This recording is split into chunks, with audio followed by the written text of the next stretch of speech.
आज हम बात करेंगे मेमोरी बेस्ड जो आपका 24 जनवरी का दोस्तों शिफ्ट 2 का पेपर था उसके क्वेश्चंस के बारे में। ज़्यादा आपका टफ नहीं आया है क्योंकि ये जो आपकी पैटर्न है वही आपका रिपीट होते हुए दिख रहा है। The correct order of melting point of 14 group. तो दोस्तों ग्रुप 14 का जो जितनी आपकी टेबल है ना एनसीईआरटी की, आपको सारी दोस्तों रट लेनी है। मेल्टिंग पॉइंट हो, आयनाइजेशन एनर्जी, वही आपसे बार बार पूछ रहे हैं। तो दोस्तों यहाँ पर क्या ऑर्डर होता है? कार्बन, सिलिकॉन, उसके बाद जर्मेनियम, उसके बाद दोस्तों पीबी आपका दोस्तों एसन से यहाँ पर बड़ा हो जाता है। पीबी यहाँ पर दोस्तों एसन से यहाँ पर बड़ा हो जाता है। तो फिर यहाँ पर ए दोस्तों आपका करेक्ट आंसर हो जाएगा। ऐसे क्वेश्चन हमने दोस्तों बहुत किए थे जब हम पीवाई कुछ कर रहे थे टॉप 100। तो फिर यहाँ पर दोस्तों आपको ये दिया हुआ है कि यहाँ पर आपके पास आई है और यहाँ पर वी आर है और यहाँ पर दोस्तों सी एल है। इसके ऊपर दोस्तों आपने लगाया है ए जी सी एन। ए जी सी एन जब दोस्तों लगाते हैं तो हमने देखा था क्या बनता है? एन सी बनता है। और हमने बताया था कि जब दोस्तों आई और बी आर है, जब दोस्तों लगा होना एक ही साथ, जब दोस्तों एक साथ लगा हो तो यहाँ पर ये नहीं निकलेंगे क्योंकि यहाँ पर पार्शियल डबल बॉन्ड कैरेक्टर होगा, इनका जो लोन पेयर है रेजोनेंस में होगा, इसलिए ये दोस्तों आपके नहीं निकलेंगे, आई बी आर नहीं निकलेंगे। सी एल की जगह आके एन सी बनेगा। क्यों? क्योंकि यहाँ पर दोस्तों ए जी सी एन है, कोवेलेंट कैरेक्टर है किसमें? ए जी और सी के बॉन्ड में। तो दोस्तों इसका ए ऑप्शन आपका करेक्ट हो जाएगा। इसके बाद अगला क्वेश्चन आपको दिया वेवलेंथ का आपको ऑर्डर बताना है। तो फिर दोस्तों यहाँ पर क्या ऑर्डर होगा? सबसे ज़्यादा वेवलेंथ किसकी होती है? ए की होती है, माइक्रोवेव की। फिर उसके बाद दोस्तों आपकी सी की होती है, इंफ्रारेड की। फिर उसके बाद अल्ट्रा वायलेट की। उसके बाद दोस्तों एक्सरे की। तो ये दोस्तों आपका करेक्ट आंसर हो जाएगा। तो ये ईएम वेव का जो आपका वेवलेंथ वाला सवाल है, एनर्जी वाला सवाल है, वो ऑर्डर आप कर लीजिएगा। इसके बाद इसको बाद में करते हैं। इसके बाद ये तो दोस्तों आपको दिए हुए ये कन्वर्जन आप कैसे कर सकते हैं। यहाँ पर मेरे पास एनिलीन है। अगर मेरे पास दोस्तों एनिलीन को मेरे को करवाना है मोनोब्रोमिनेशन, तो मैं क्या करता हूँ? सबसे पहले AC2O लगाऊंगा। AC2O दोस्तों मैं क्यों लगाऊंगा? AC2O मतलब CH3 C double bond O C double bond O CH3। तो फिर दोस्तों अगर मैं इसके ऊपर लगाऊंगा ना तो भी यहाँ पर दोस्तों आपका एक अमाइड बन जाएगा। क्या बन जाएगा? अमाइड बन जाएगा। अब ये दोस्तों आपका माइल्ड ऑर्थो पैरा डायरेक्टिंग है, तो ये ट्राइब्रोमिनेशन नहीं करवाएगा। तो अगर इसके ऊपर मैं FeBr2 लगाऊंगा तो ये एक ही आपका ब्रोमिनेशन करवाएगा।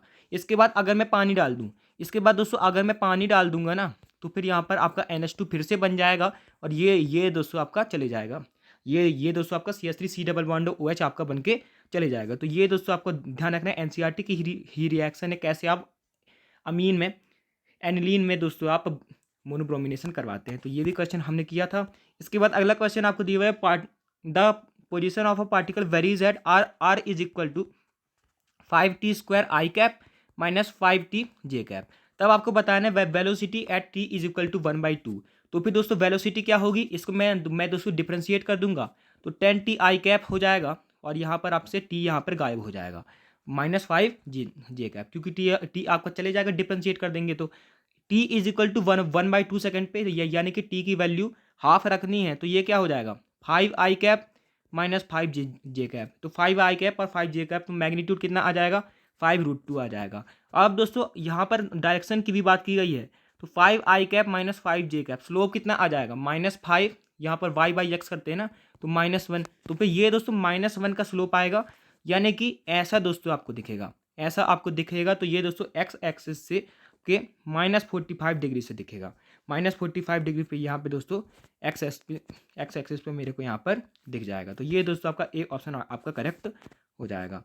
इसके बाद अगला क्वेश्चन आपको दिया हुआ है, लेंदी क्वेश्चन बाद में करते हैं दोस्तों, सेल्सियस और फ़ारेनहाइट। इसका दोस्तों आपको ग्राफ बताना है। तो फिर दोस्तों क्या होता है यहाँ पर, अगर मैं बात करूँ तो C माइनस जो आपका टेम्परेचर होता है minus lower fix point upon upper fix point minus lower fix point, तो अपॉन 100 - 0। वैसे ही मैं फ़ारेनहाइट के लिए करूँ तो फिर मेरा क्या आ जाता है, यहाँ से कर करके मेरा आ जाता है फ़ारेनहाइट आ जाता है आपका 9/5C + 32। ये दोस्तों मेरा यहाँ पर आ जाता है। C/F का ग्राफ बनाया है तो फिर मेरे को सब चीज़ C के टर्म्स में लिखना पड़ेगा।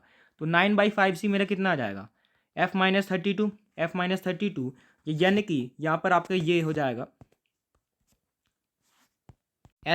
ऐसा दोस्तों यहाँ पर मेरा हो जाएगा। तो फिर अब मैं दोस्तों बात करूँ तो फिर यहाँ पर मेरे को सिर्फ ये देखना है कि अगर मैं दोस्तों F को 0 रखता हूँ, F को मैं 0 रखता हूँ तो मेरे को ये नेगेटिव वैल्यू दिखती है, यानी कि नेगेटिव वाई इंटरसेप्ट मेरे को दिखता है।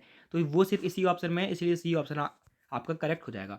वरना y is equal to mx + c देख ही पा रहे हैं, आपका स्ट्रेट लाइन बनेगा, स्लोप कैसा होगा? पॉजिटिव होगा। इसके बाद ये दोस्तों मैग्नेटिक मोमेंट वाले हमने बहुत सारे क्वेश्चंस किए थे। Tl3+, तो ये आपके टॉप 100 क्वेश्चंस में भी था। Tl3+ अगर मैं बात करूँ तो थैलियम का एटॉमिक नंबर कितना है? अच्छा, ये आपका दोस्तों Ti3+ है। तो Ti3+, यानी कि Ti3+, यानी कि ये दोस्तों आपका 19 में चला गया।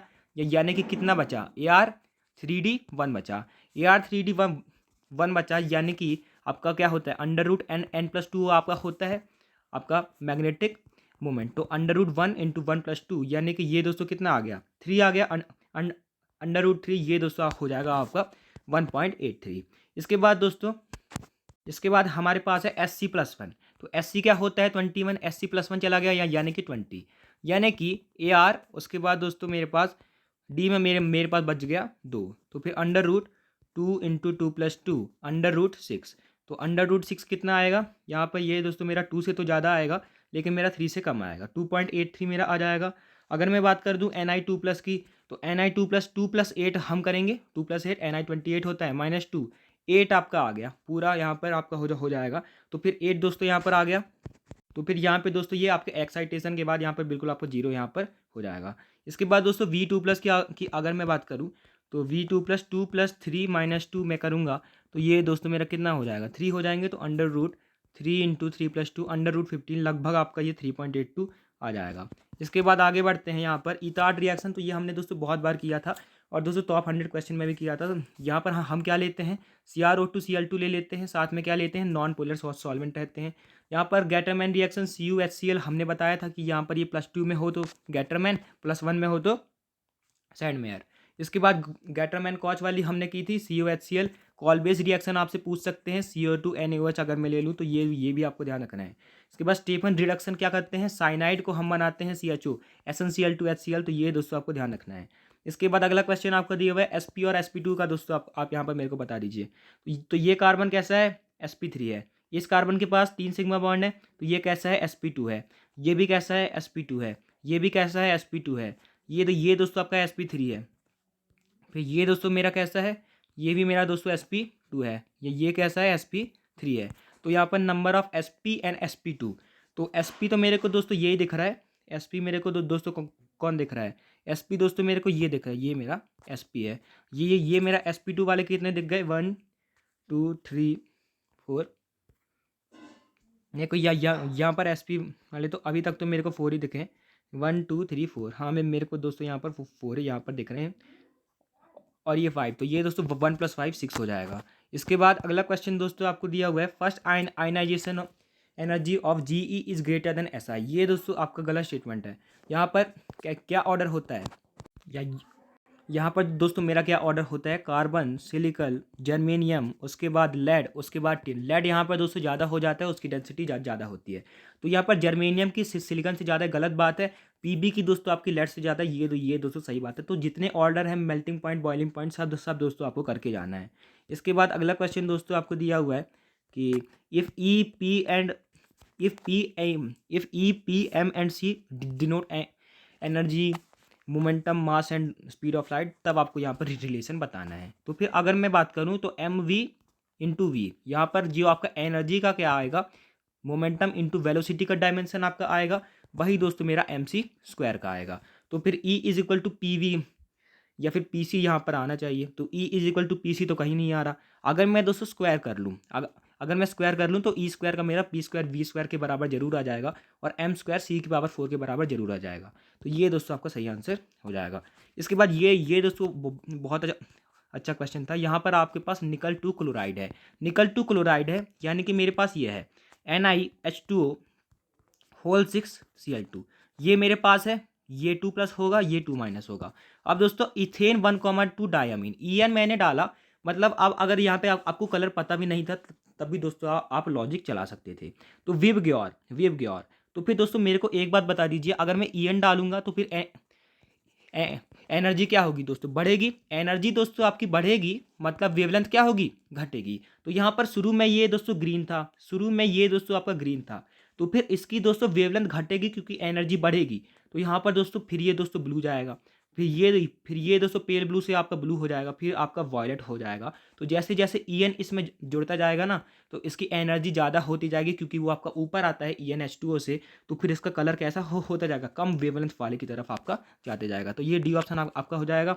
इसके बाद दोस्तों अगला क्वेश्चन आपको दिया हुआ है, acceleration due to gravity on earth surface is G, acceleration due to gravity on a planet with diameter d/3 and same mass is NG। तब दोस्तों आपको n बताना है। तो फिर ये तो बहुत ही आसान क्वेश्चन। तो जी आपका होता है GM/r², जी होता है आपका GM/r²। अगर किसी का डायमीटर d/3 है, यानी कि रेडियस भी आपका क्या है, r/3 है, तो मास सेम है, तो ये हो जाएगा r/3 का स्क्वायर। तो ये दोस्तों 3 का स्क्वायर 9 ऊपर आ जाएगा, तो 9 टाइम्स जी आपका आ जाएगी। एन की वैल्यू कितनी आ जाएगी, 9 आ जाएगी। इसके बाद अगला क्वेश्चन आपको दिया हुआ है T2G EG1 का दोस्तों कौन फॉर्मेशन दोस्तों हमारा करेंगे। तो T2G यहाँ पर मेरे D4 की मेरी बात हो रही है। तो T2G में मेरे 3 आ गए, T2G में 3 आ गए, T2G में 3 आ गए। अब दोस्तों T2G में 3 क्यों आए, क्योंकि यहाँ पर आपकी पेयरिंग नहीं हो पाई। यहाँ पर पेयरिंग नहीं हो पाई मतलब क्या है, वीक फील्ड लिगेंड है। और दोस्तों मैंने आपको बताया था वीक फील्ड लिगेंड यानी कि हाई स्पिन कॉम्प्लेक्स, पेयरिंग क्या हो गई, महंगी हो गई, हाई स्पिन, हाई दोस्तों आपको पैसे लगाने पड़ रहे हैं स्पिन करवाने के लिए। तो ये weak field ligand, high spin complex. इसके बाद अगला क्वेश्चन दोस्तों आपको दिए हुए, तो ये तो हमने जो हमारे टॉप 100 फिजिक्स के क्वेश्चन थे उनमें भी किया था। A solid sphere rolls without slipping on horizontal surface, आपको ratio of translational kinetic energy to rotational kinetic energy आपको बताना है। तो ट्रांजिशनल काइनेटिक एनर्जी क्या होगी, हाफ mv², ये होगी हाफ आई ओमेगा स्क्वायर।